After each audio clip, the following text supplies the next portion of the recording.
అందరూ బెస్ట్ అని చెప్పొద్దు, ఖచ్చితంగా ఎవరొకరు ఉంటారు, ఎవరొకరు ఫేవరెట్ అయితే ఉంటారు ఖచ్చితంగా. అందరూ బాగా చేస్తారు. చిన్నపిల్లలు ఇద్దరు నాకు బాగా నచ్చారండి. ఓకే, చిన్నపిల్లలు ఇద్దరు. యష్ మాస్టర్ కంటే బర్కత్ అని పాపం తనకి ఇప్పుడు రాలేకపోతుంది, తన ప్లేస్లో ఇప్పుడు బట్టిగా వచ్చింది. ఓకే, బట్టిగా తను ఎక్స్ట్రాడినరీ డాన్స్. అసలు ఎక్కడ తీసుకొస్తారండి వీళ్ళందరినీ? నాకు ఒక డౌట్ అడగడానికి, ఎందుకంటే ఆడియన్స్ ని ఎంటర్టైన్ చేయడానికి అసలు వీళ్ళని ఎక్కడెక్కడో ఇండియాలో బెస్ట్ డాన్సర్స్ ఎక్కడ ఉన్నారు, ఎక్కడ పిక్ చేసి తీసుకొని వస్తున్నారు. సో చాలా కష్టం అవుతుంది కదా ఖచ్చితంగా, ఎందుకంటే ఇప్పుడు నార్మల్ గా ఇప్పటి నుంచి కాదు, ఎప్పటి నుంచో వీళ్ళు ఎవరెవరు బాగా చేస్తారని చూసి తీసుకొస్తుంది ఓంకార్ గారు ఆ టీం వాళ్ళు. సో ఇప్పుడు డాన్సర్స్ అందరూ ఒక 10 మంది కంటెస్టెంట్లు ఉంటే దాంట్లో ఈ ఎపిసోడ్ లో వీళ్ళకి పర్ఫార్మెన్స్లు ఉంటే వాళ్ళకి జడ్జ్మెంట్ ఇవ్వడం ఓకే అనుకోవచ్చు. బట్ ఇక్కడ అందరూ కూడా బెస్ట్ లోంచి బెస్ట్ ని పిక్ చేసి తీసుకొచ్చారు. ఎలా అనిపిస్తుంది అంటే ఒకరికి ఎక్కువ తక్కువ అని జడ్జ్మెంట్ చాలా కొంచెం ఎంత ఎక్కువ తక్కువ ఉన్న వాళ్ళైనా పర్ఫార్మెన్స్ చేసే దాంట్లో కొంచెం అటు ఇటు ఉంటుంది. అంటే ఈ రోజు చేసే పర్ఫార్మెన్స్ లో ఒకరు బాగా చేయొచ్చు, నెక్స్ట్ రేపు జరిగే పర్ఫార్మెన్స్ లో ఇంకొకరు బాగా చేయొచ్చు. అలా కాకుండా వాళ్ళు ప్రతిదీ బాగా చేస్తేనే ఇది వెళ్తారు. ఏ మాత్రం కొంచెం అటు ఇటు అయినా సో ఎంజాయ్ చేస్తున్నారు మొత్తానికి డాన్స్ ఐకాన్ సీజన్ బాగా.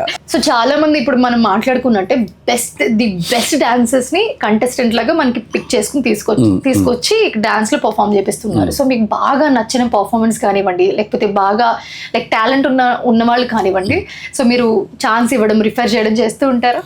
డెఫినెట్గా అండి, ఎందుకంటే వాళ్ళు బాగా చేశారు, బాగా నచ్చారంటే మేము అడుగుతాం. వాళ్ళకి ఇంట్రెస్ట్ ఉంది అంటే మా దగ్గర అసిస్టెంట్గా చేస్తారని అడుగుతాం. వాళ్ళకి ఇంట్రెస్ట్ ఉంటే తీసుకుంటాం అసిస్టెంట్కి మా దగ్గర.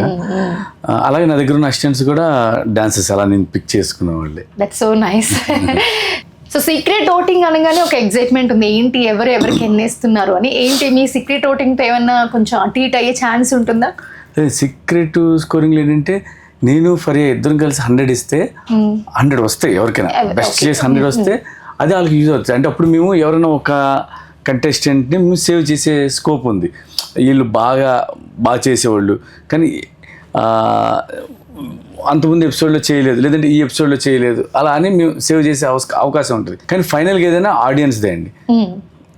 ఆడియన్స్ ఓటు బట్టే ఎవరైతే బాగా చేస్తారో వాళ్ళే ఉంటారు, ఎవరైతే బాగా చేయరో వాళ్ళు ఎలిమినేట్ అవుతారు.